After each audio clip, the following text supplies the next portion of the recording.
하나님께서는 저와 여러분에게 함께 하십니다. 임마누엘로 함께 계십니다. 오늘 대림절 네 번째 주를 맞이해서 우리가 하나님 앞에 하나님께서는 자기 백성을 선택하신다라고 하는 이 제목 가지고 말씀을 상고하길 원합니다. 어떻게 우리에게 하나님이 오셨고 어떻게 우리의 생활에 하나님께서 개입을 하셨고 그래서 그 말씀이 우리에게 어떻게 살아서 우리를 이끌어가는지 오늘 말씀을 통하여서 깨닫기를 원합니다. 오늘 본문의 말씀은요. 누가복음 1장 39절서부터 45절까지 말씀이에요. 이 말씀은 어떤 내용인가 하면은 마리아가 가브리엘 천사를 통하여서 너가 잉태하였다. 그런데 이것은 성령으로 잉태하였다. 그래서 하나님께서 너를 사용하신다. 하나님께서 너를 통하여서 하나님의 나라의 일에 하나님의 뜻을 이루는 데에 너를 사용하기를 원하신다라고 하는 그런 예언을 주고 갔죠. 갑작스럽게 마리아가 물론 그 시대의 모든 배경은 어떻습니까? 메시아가 오신다. 그런데 누구의 몸에서 오느냐? 처녀의 몸에서 올 것이다. 라고 하는 유대의 그런 사상과 그다음에 또 이런 그 구약의 말씀에 대한 예언들이 다 생활 가운데 젖어 있었죠. 그래서 누구나가 다 가장 큰 축복이 무엇인가 하면은 처녀를 보게 되면 너의 몸을 통하여서 메시아가 나오기를 축복한다. 이런 예언들이 덕담들이 오가는 그런 배경이었습니다. 그런데 마리아에게 갑작스럽게 가브리엘 천사가 환한 빛을 가지고 찾아오면서 하나님의 그 메시지, 하나님의 그 사역, 하나님께서 하시고자 하는 그 일을 마리아에게 전달하는 거예요. 하나님의 뜻은 마리아에게 있었다는 것을 알게 해주는 본문이죠. 그 이야기를 듣고 나서 마리아가 가브리엘 천사는 떠났지만 이것을 감당하기가 어려워서 나와 함께 그 신앙의 사역자, 신앙의 동역자, 신앙 생활에 대해서 깊이 있게 대화할 수 있는 그런 자를 찾다 보니까 누구를 찾았는가 하면은 제사장의 부인 엘리사벳을 찾아가게 된 거예요. 그래서 엘리사벳이 사가랴하고 엘리사벳도 동일시 되어지는 이 문제가 뭔가 하면은 두 분은 나이가 많아가지고 자식이 없어요. 자식이 없는데 자식을 낳을 수가 있는 나이를 초월해 버렸어요.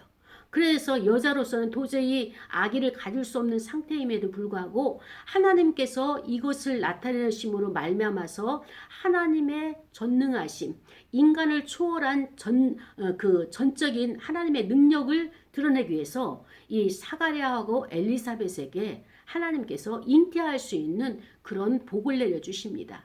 태문을 열어주셨죠. 그래가지고 그가 지금 아이를 잉태하고 있는데 6개월이 된 거예요.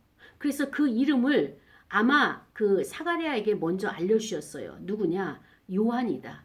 그런데 이는 어떤 자냐? 주님의 길을 앞서서 그 준비하는 이런 사역을 감당할 것이다. 그래서 그의 이름을 우리는 호칭을 세례 요한이다 이렇게 이제 알고 있잖아요.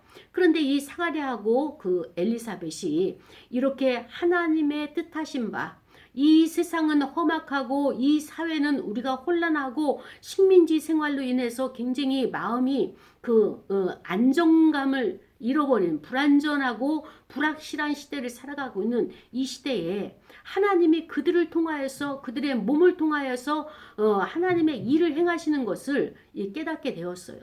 알게 되었어요. 어떻게 스스로가 아니라 하나님에 의해서 눈이 열려지게 된 것입니다. 하나님의 일을 한다는 것은요, 우리가 아는 것만큼 열어지게 되는 거예요. 아는 것만큼 사역을 하게 되는 거예요. 열려진 것만큼 하나님의 일을 감당할 수 있게 되는 겁니다. 그런데 이 엘리사벳과 그 다음에 사가랴에게 하나님의 그렇게 6개월 전에 역사하셨다면 오늘 마리아에게 가브리엘 천사를 통하여서 또 이렇게 눈을 열어주신 거예요. 그런데 보통 사람들 입장에서는 하나님의 특별한 초월적인 그런 계시와 이런 하나님의 그 전능하신 신적인 역사를 우리가 담아내기에 담아내기에는 우리가 굉장히 충격이 큽니다. 그래서 이것을 감당하기 위해서 이 마리아가 누구를 찾아갔느냐? 신앙의 연조가 갖고 신앙 생활에 있어서 깊이가 있는 주의 종을 찾아간 거죠. 그래서 그 주의 종 가운데 누가 있습니까? 그 부인 엘리사벳에게 방문을 했어요. 멀리 그 산골에 가서 유대 동네에서 이제 그 찾아갔더니 사가랴의 집에 들어가자마자 엘리사벳 몸에서 징조가 나타나는 거예요. 엘리사벳이 마리아가 와서 그를 환영하고 문을 열어주는 그때의 엘리사벳 몸 안에서 그 잉태된 아이가 성령이 충만해가지고 갑자기 기뻐하며 그 마리아를 환영하는 거예요. 이제까지 고요하게 있고 이제까지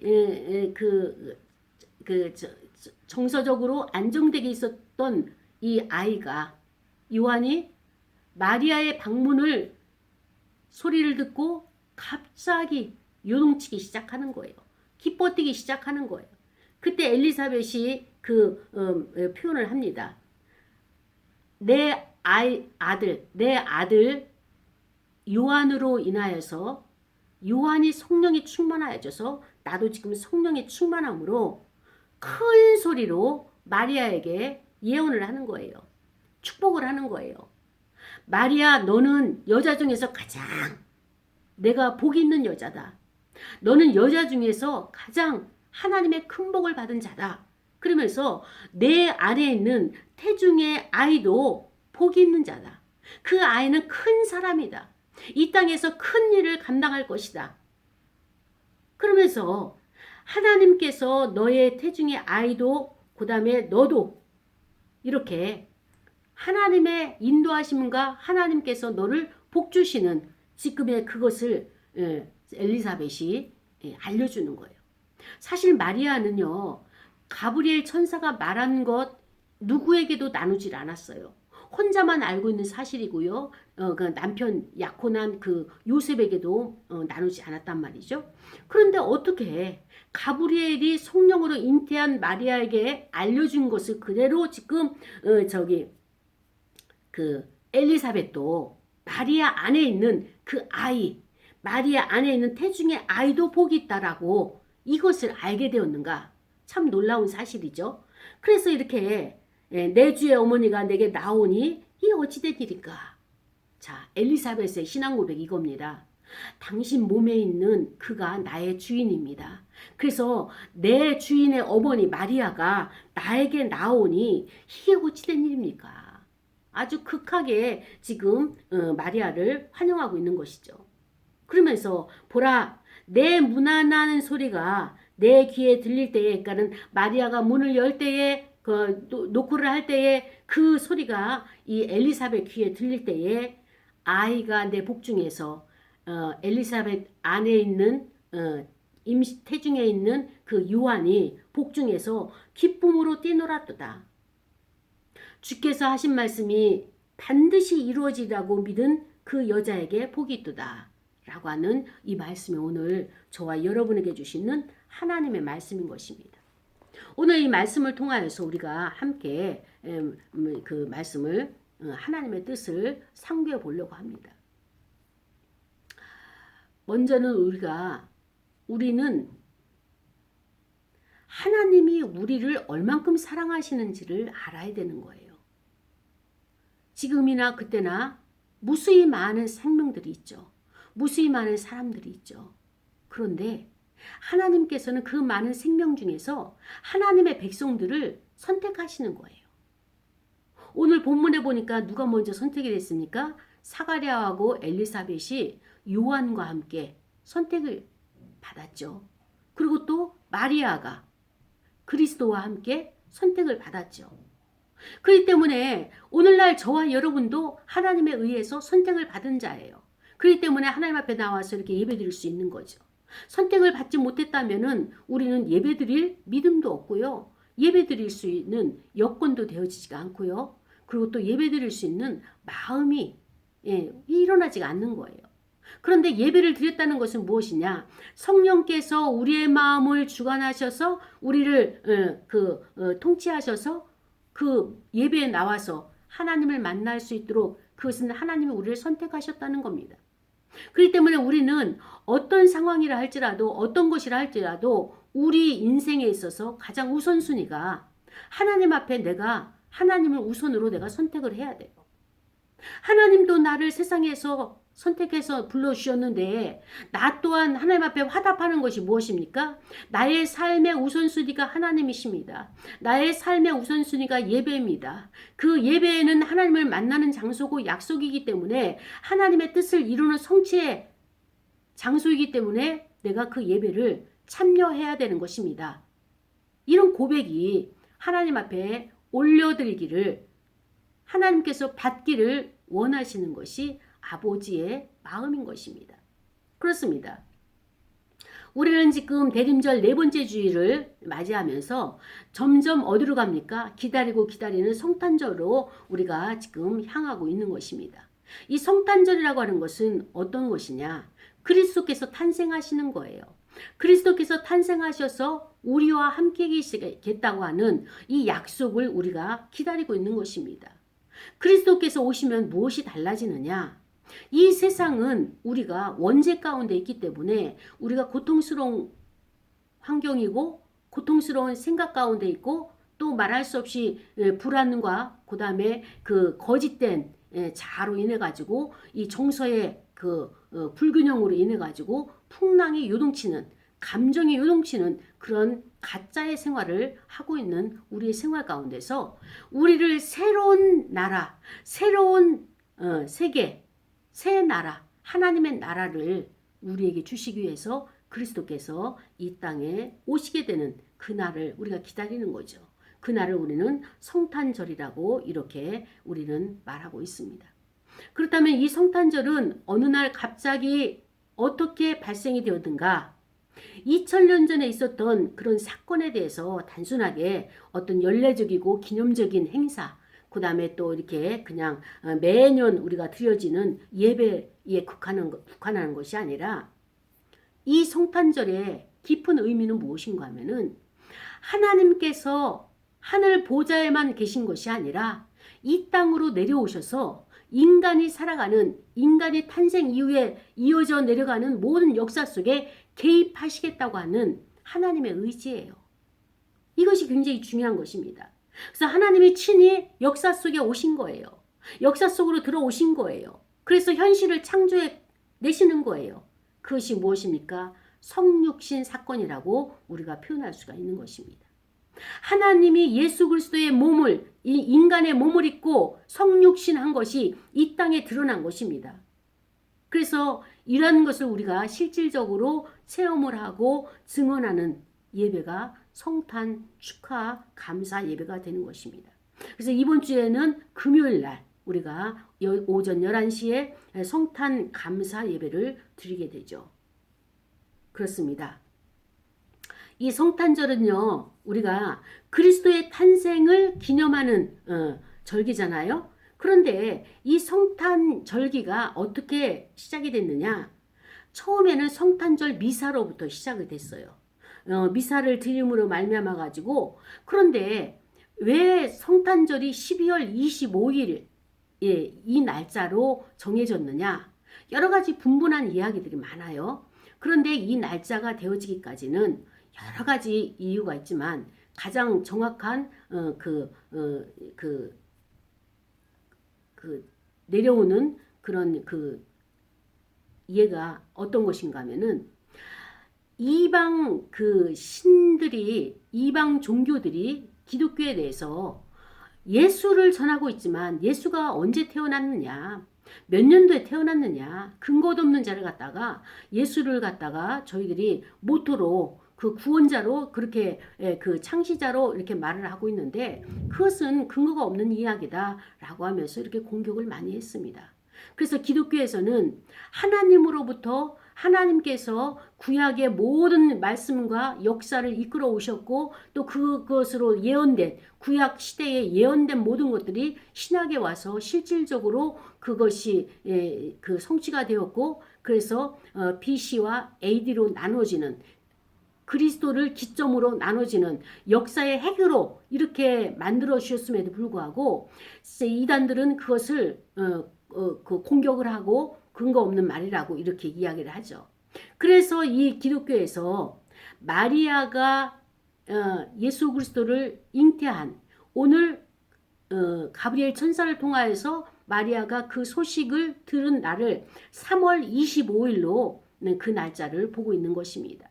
그래서 그 3월 25일 날에 수태를 해가지고 그 이후에 9개월 동안에 그 계산을 해서 그 다음에 거기에서 12월 25일이 바로 예수 그리스도, 아기 예수 그리스도가 탄생한 날로 이렇게 그 날을 정하게 되는 것입니다. 그래서 그리스도의 생일은 12월 25일이에요. 그런데 중요한 것은 무엇이냐? 당신은 로마 제국의 지배를 받고 있었잖아요. 식민지 생활을 하고 있었잖아요. 근데 로마는 강대한 나라인데 로마의 그 로마 황제가 누군가면 아우텔리우스, 당시에 그 황제가 아우텔리우스라고 하는 황제인데 이 황제의 생일이 12월 25일이에요. 근데 그날은 어떤 날이냐? 태양신을 섬기는 그런 날이에요.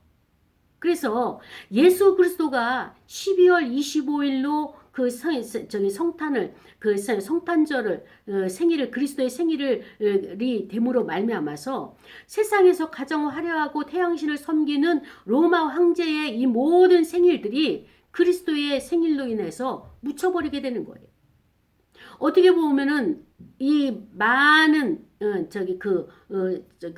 행사와 그다음에 많은 그들이 전통적으로 사용하고 있는 그런 기념일들이 있지만 세상에 가장 화려한 태양신을 섬기는 12월 25일이 로마 황제의 생일임에도 불구하고 그리스도가 탄생함으로 말미암아서 마국간에 거기에서 구유에서 그가 출생함으로 말미암아서 이 세상의 모든 것들이 다 잠잠히 묻혀버리고 그리스도의 생일이 점점점 번져나가는 것이에요. 이런 이야기를 우리가 다 무엇을 어떻게 이야기할 수 있는가 하면은 실질적인 왕은 로마 제국이고 로마 황제라 할지라도 로마 제국 내에서의 황제 관습, 황제를 숭배하는 이 관습이 그날에 무너지고 그리스도께서 기독교에 승리를 주신 그날이 되는 것입니다. 그래서 이 날은 어떻게 됐느냐? 황제가 아니라 그리스도가 참 빛이다. 그리스도가 우리의 참 하나님이시다. 그리스도가 우리의 왕이시다 라고 하는 것을 선포한 날이죠. 그래서 성육신하신 하나님이라는 이러한 숭고한 우리의 신앙 고백이 역사 속에서 승리를 한 날이 되는 것입니다.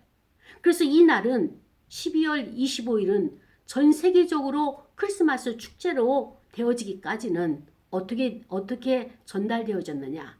첫 번째로는 로마의 콘스탄티노플 376년에 이 콘스탄티노플 황제가 가파도기아로 그다음에 그것을 382년에 전달을 했고 그다음 가파도기아에서는 안디옥으로 388년에 안디옥은 이집트로 옛날 말하면 애굽이고 오늘날로 말하면 이집트죠. 이집트로 또한 팔레스타인으로 점점 이렇게 영역이 넓어지게 전파를 하게 된 것입니다. 그리고 마침내는 이 크리스마스 축제가 12월 25일이 전 세계적으로 이것이 번져가지고 이 날을 기념하게 되었죠. 이것이 바로 그리스도께서 이 땅에 탄생하심으로 이 땅이 변화된, 이 땅이 바꿔진 놀라운 역사가, 기적의 역사가 이렇게 이루어지고 있었던 것입니다. 그렇습니다. 마리아는 가브리엘 천사를 통하여서 이렇게 수태가 되었다, 잉태가 되었다라고 하는 그 수태고지를 들었을 때 기대했었어요. 그리고 또 나름대로 메시아가 오시는 이 그리스도가 이 땅에 오시기를 간절히 갈망하고 기다렸어요. 왜 그러느냐? 이 세상이 살아가는 이 땅에는 원죄로 인해 가지고 너무나 고통스럽게 살아가잖아요. 그래서 그리스도께서 오셔서 새로운 나라, 새 법을 만드셔 가지고 우리로 하여금 살 소망을 가지고 기쁨을 가지고 평안을 가지고 하나님의 나라의 일을 감당하기 위해서 그 그리스도를 고대했던 것이죠. 그렇습니다. 그분이 오심으로 말미암아서 죄의 문제를 해결해 놓으셨어요. 그리스도께서 오심으로 말미암아서 우리의 모든 고통의 모든 것을 짊어지셨어요.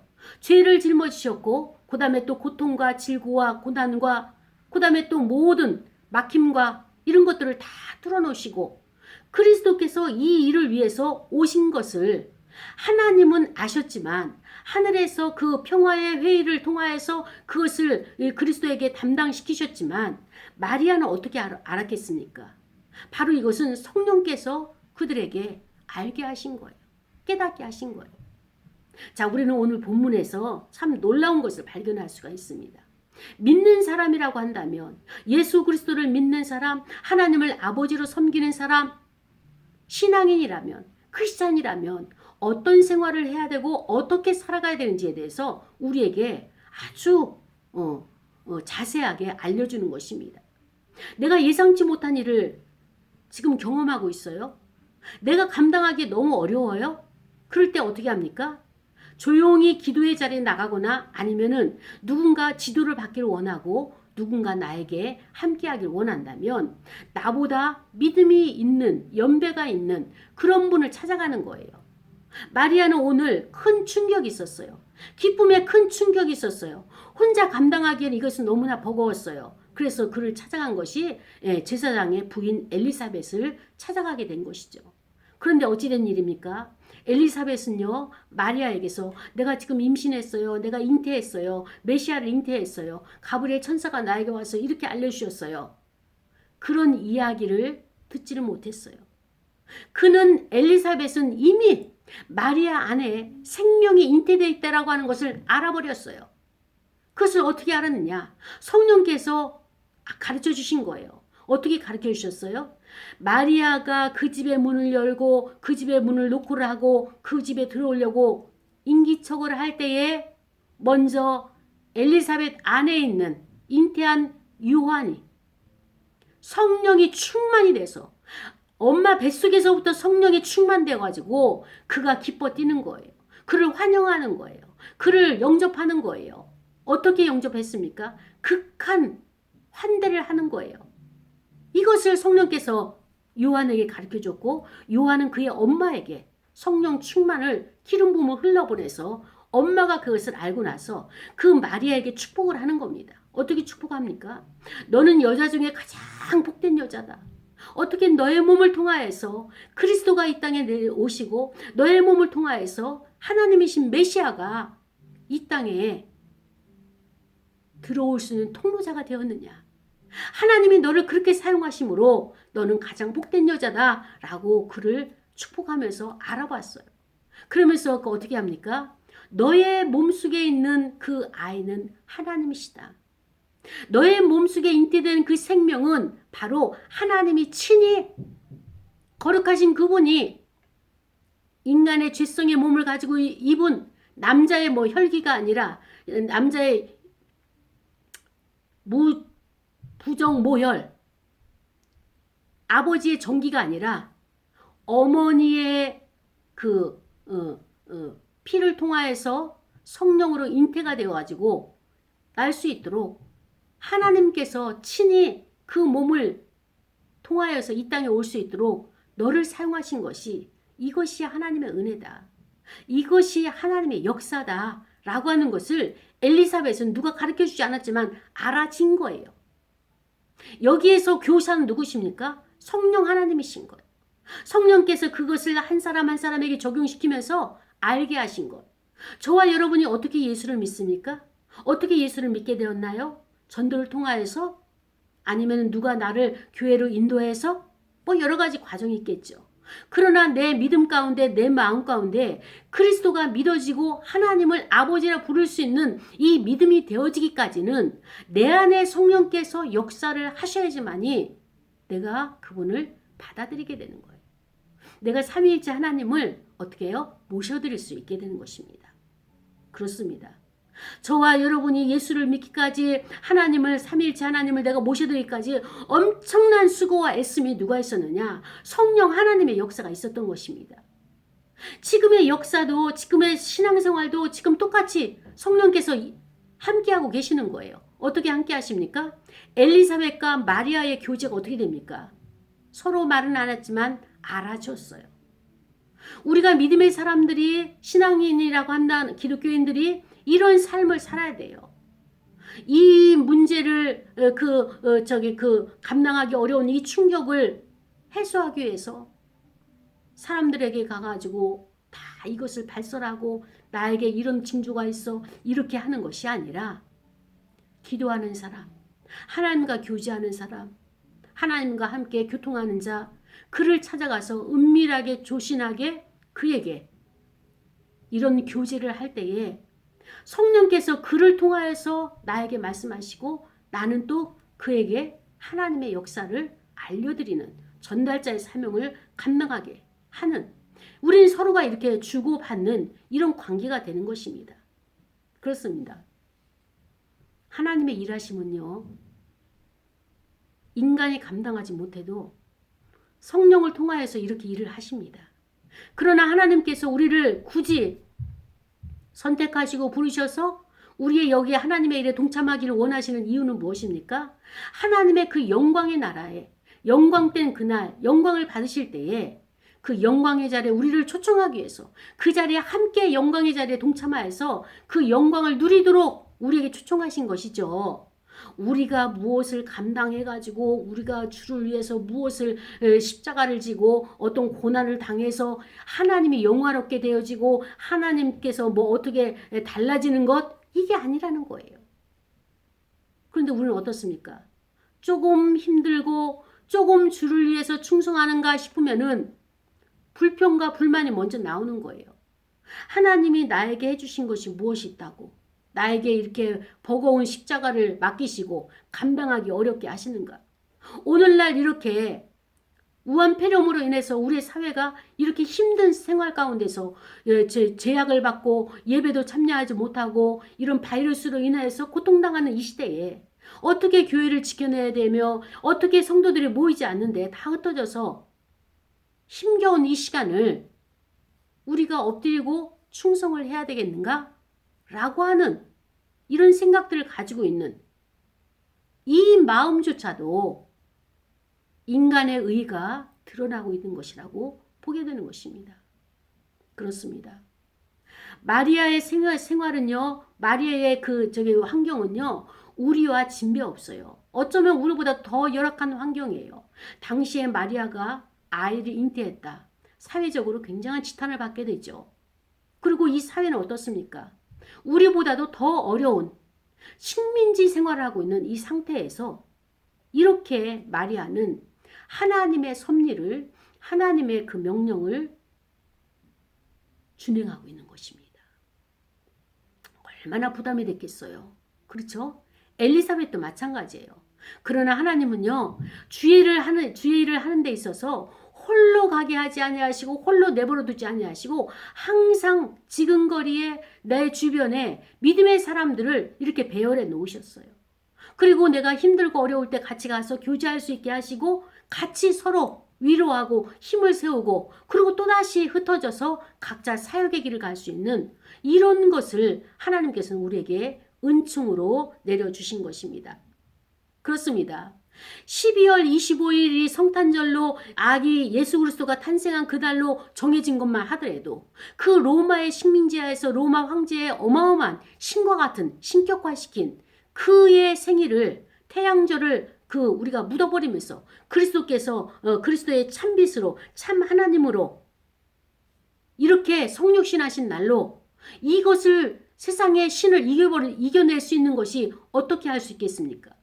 왕이 황제가 모든 것을 권한을 다지고 있음에도 불구하고 성육신하신 하나님께서 세상의 그 모든 잡신들과 세상의 모든 이 땅의 신들을 제압하는 놀라운 역사를 행하고 계신 것을 우리가 보게 되는 것이죠. 그렇습니다. 오늘 본문이 바로 그 누가복음의 기자가 이 누가복음을 기록하면서 예수 그리스도의 탄생을 어떻게 보고하느냐? 이 누가의 특징은 무엇인가 하면은 하나님의 초월적인 세계, 하나님의 성령의 역사심만 기록한 것이 아니라 하나님이 역사 속에서 개입하셨고 그 역사를 주관하고 계신다라고 하는 것을 이 누가는 표현하고 싶어 했던 거예요. 그래서 이 역사는 하나님이 주인이시다. 예수 그리스도를 탄생하는 이 보고 가운데 그래서 예수의 복음을 시작으로 그의 탄생을 시작으로 어떻게 합니까? 이 세계사가 그리스도와 연관되어서 맞물려 가게 된다라고 하는 것을 지금 이 누가기 기자는 말하고자 하는 요지가 되는 것이죠. 그렇습니다.